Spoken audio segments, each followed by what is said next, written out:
All right, so a couple of things you'll hear when you're doing electricals. You'll hear the word 2 gang, 1 gang, 3 gang, 4 gang, so on and so on, right? That just means when you hear single, that means there's one device in here. However, there could be 2 devices in here if you had 2 switches, but it means there's only a space for a device, one device.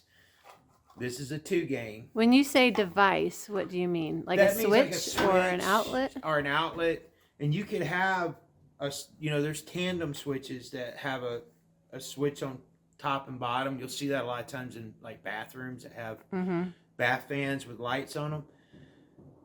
But what it means is that one device or 2 devices, in this instance here, can go into this box. Okay. So for example, what are you doing with that one? So this one is a 2 gang box, and we're going to put it up here so that we can control the light and the fan separately, because we're going to have a ceiling fan with a light kit on it. Okay. So when you have a ceiling fan with a light kit, you have 2 separate wires coming out of that, one for the light and one for the fan? Yeah, and we use a 3-wire, and in the 3-wire you have a... Here, I'll strip a little bit of, or you can come up close. Here, let me just... You have a black wire and a red wire. What I typically will do is for the red wire, I'll use the light for the light, and the black wire will be for the fan. And when you get your fan, you'll get confused if you don't know, because they use a blue and a black wire. Now, all you have to do is, well, read your manual, but typically the black wire is for the fan motor, and the red and the blue wire on the fan is for the light kit. Okay, so you're patriotic, so red and blue go together. Right, exactly. Okay. And white goes on white. That's a neutral. That's the resistor that like allows your ground, or no, the ground is just plain, but the neutral is a resistor that works as an ohm law system that allows for the magnetic travel of a natural neutral. So okay. So you're going to put up a 2-gang box right now? Yeah, and a couple other things too. So you'll notice here that there's just a 2x4 scabbed onto this wall. You're like, well, what's that for? Well, we're going to have trim on this wall. So we don't want our outlet here because it's going to get into the trim. We want it a little further away. So depending on the trim you want, you may even want it further away. You may even want to put it on here, right? But I don't think we need that. All we need is here, right? So that's a really good point when you're setting your outlets. If you put it right near a door switch, but you're going to have really thick molding, you're going to have to cut into that molding unless you put You'll have to notch around it, and it usually never looks that great. Yeah. There are people that will take it, put it here, and then they'll put a box around it, make it look very Art Deco-y or... But we don't want that. Yeah. So we're just going to simply scab on this 2x4 here, and that 2x4 is going to allow us to set this away from the trim. The trim's going to be a 1x4 trim, so I know that it's only 1x4 is 3.5 inches. Go figure. And the door, so it'll sit on the door, so it'll be about 1.5 inches away from the door trim. So you'll have some drywall there. You'll have a good separation. Okay. And it's just now let me ask this. Put that back up. Are you when you nail that in, does that go flush with the... So no, they're assuming at the manufacturer that you're using 1/2-inch drywall, right? So what they've done is they've added like a 1/4-inch little notch here that seats right there. Okay. And what that does is that gives you about 1/4 inch of drywall to stick out. So when you put your devices in, they fit nice and flush, and then you don't have your cover with a little gap. We've all seen a cover on an outlet where it's got a little gap, and no matter how much you tighten it, the reason why is because somebody either set it too far out or too far in, right? So if you're gonna make a mistake, you want to make the mistake in, not out. Okay. There's no way to fix that. So line your notch up with that wood. With the wood, yeah, and then that gives you 1/4 inch, and then there's another 1/4 inch with 1/2 inch drywall. Perfect.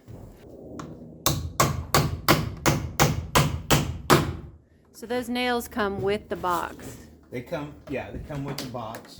Now a lot of people will use metal boxes. They don't come with it typically. A lot of codes require that.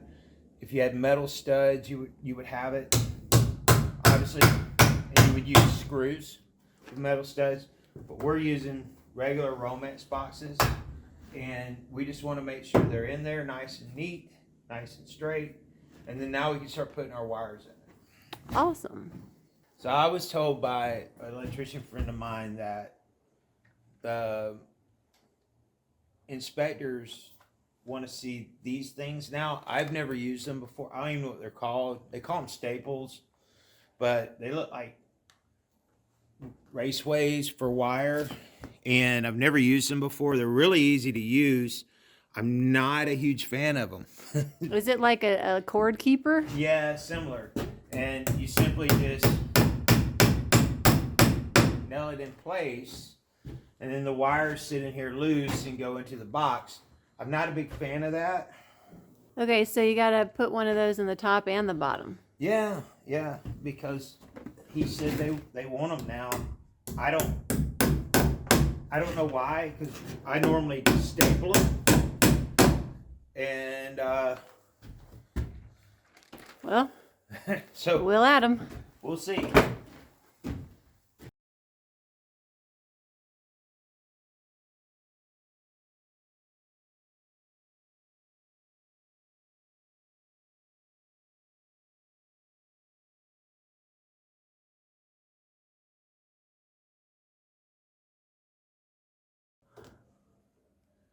Then these just click like that. Okay. And then I like to put staples, even though I don't know. I just like to put staples. Because you've always done it. Yeah.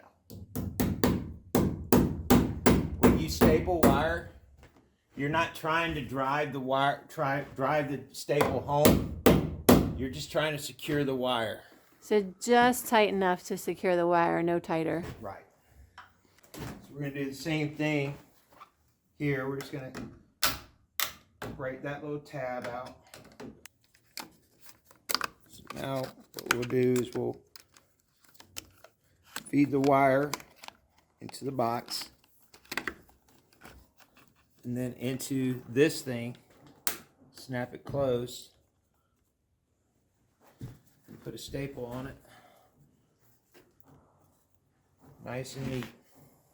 So you're always making sure the wire is like pretty flat, right? Yeah, it doesn't have to be, but it looks better when you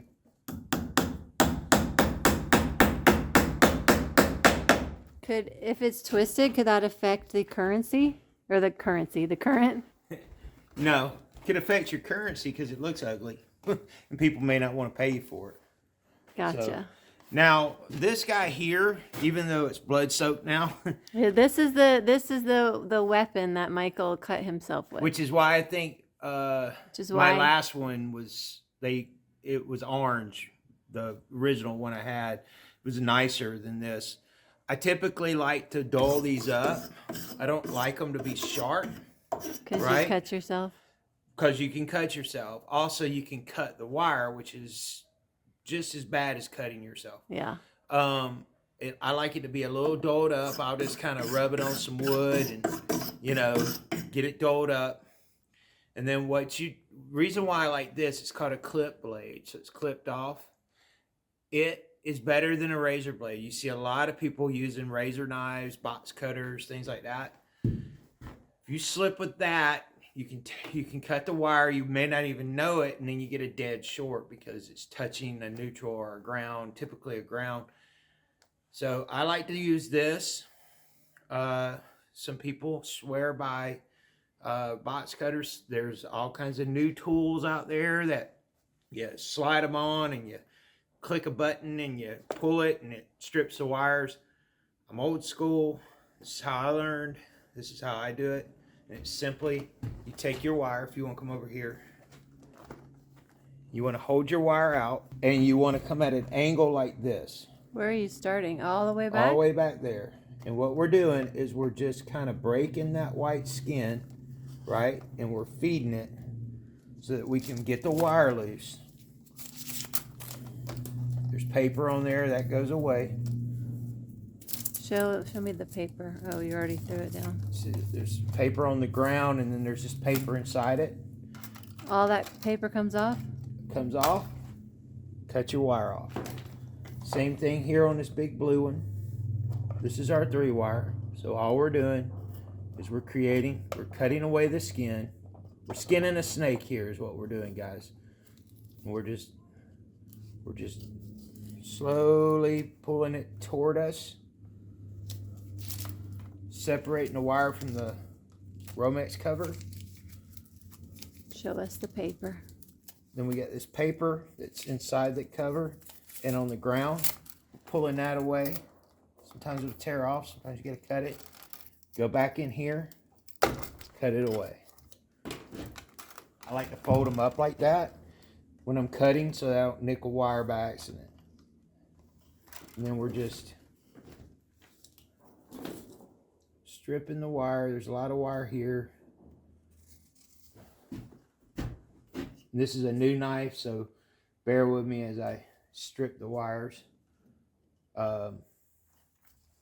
But you want to always check and make sure that check and make sure that you don't nick any wires, that you strip it nice and neat.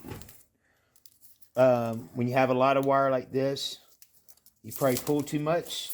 That's okay, because on this particular outlet we're going to be doing what's called makeup, and we want to make sure we have enough wire to go to 2 outlets or 2 switches. Same thing here, one coming from the bottom. We're just going to strip it.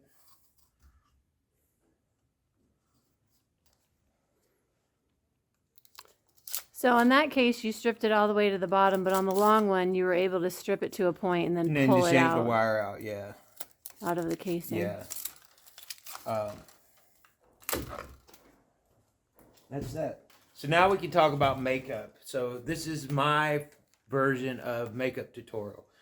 So what we're gonna do here is we're gonna make this up so that we have a separate switch. We're gonna have a fan light combination in this room, meaning that we're gonna have a ceiling fan.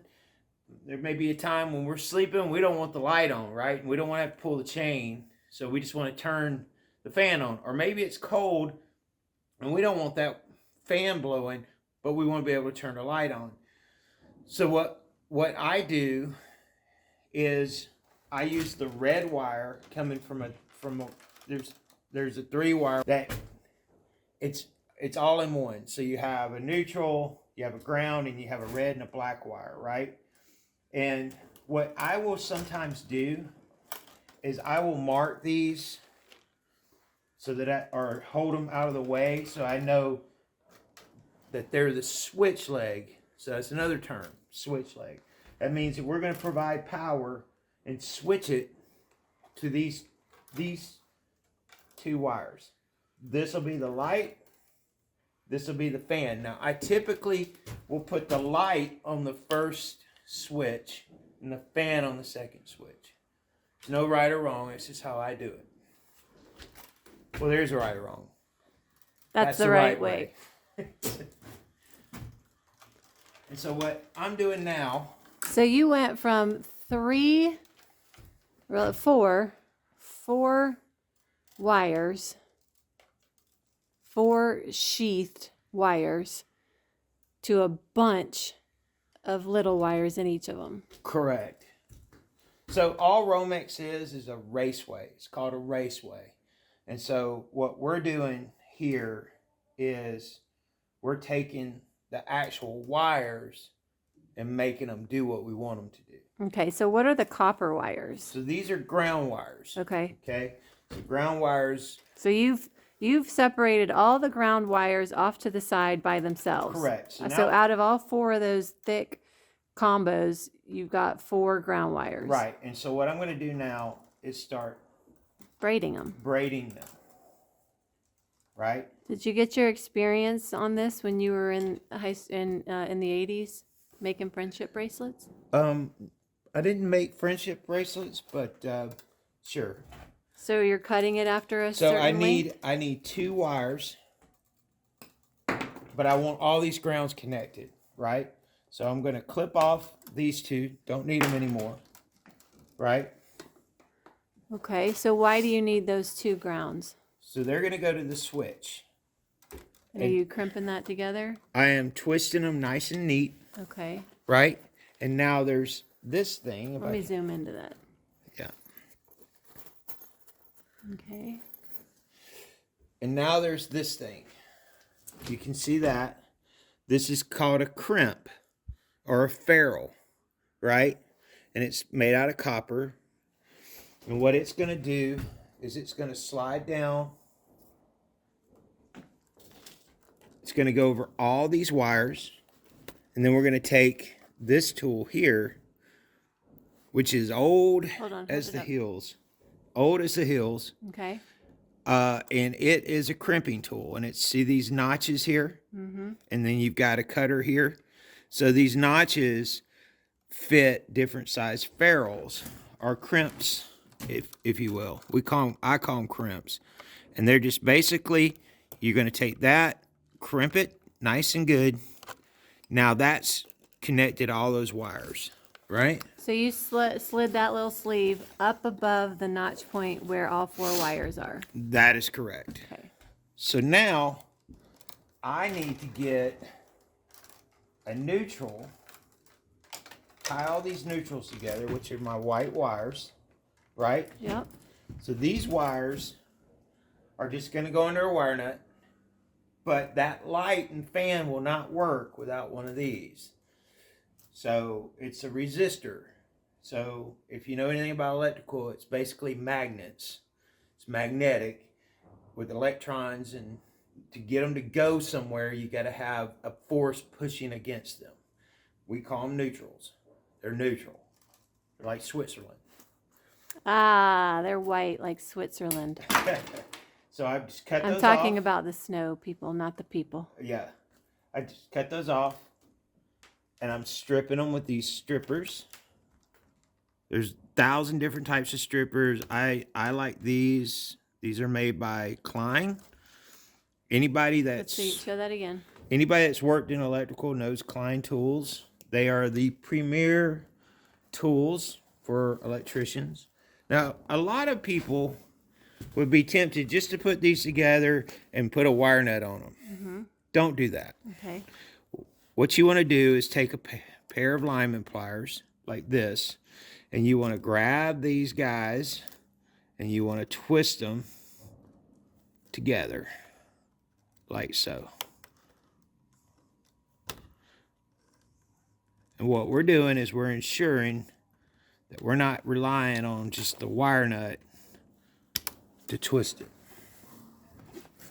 Now we'll take a wire nut.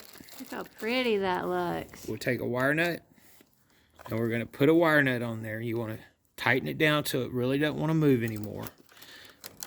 And we're going to put this guy back in the back of the box. Just like that. So the white neutral goes in the back of the box. Correct.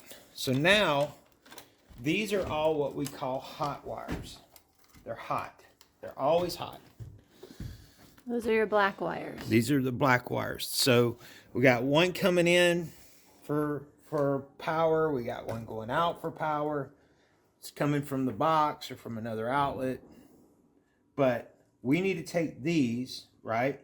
And we need to make 2 leads. So what we're going to do is we're going to go ahead and cut our wires. And we're going to hold on to 2 of these. Just like that. Okay? Okay.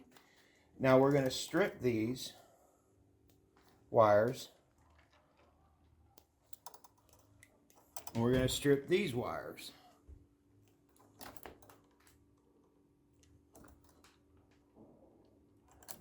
And on these wires, you can't see it, but there's 18, 16, 14, 12, and 10. Hold it steady. There are markings on them. And what that means is the bigger the number. So 18 is actually smaller than 10. And these are what they call an 18 to 10 stripper, which is the most common household strippers that you'll see. So these guys right here, love them. They're spring loaded, and I just know where the 14 notch is because I've done it for so long. But anyway, so now that we got our wire stripped, we're going to take these guys, and we're going to tie them all together. And you want to line them up as best you can. All right? Get them as even as you can. You're going to take your pliers again. Right? So what I'm going to do is twist them together so everything's nice and neat.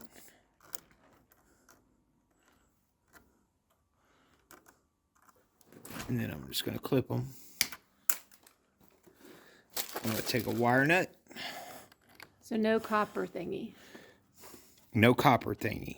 No ferrule on these. We're just going to put them under a wire nut. Sorry. And you tie that, or you twist it tight. Twist it tight.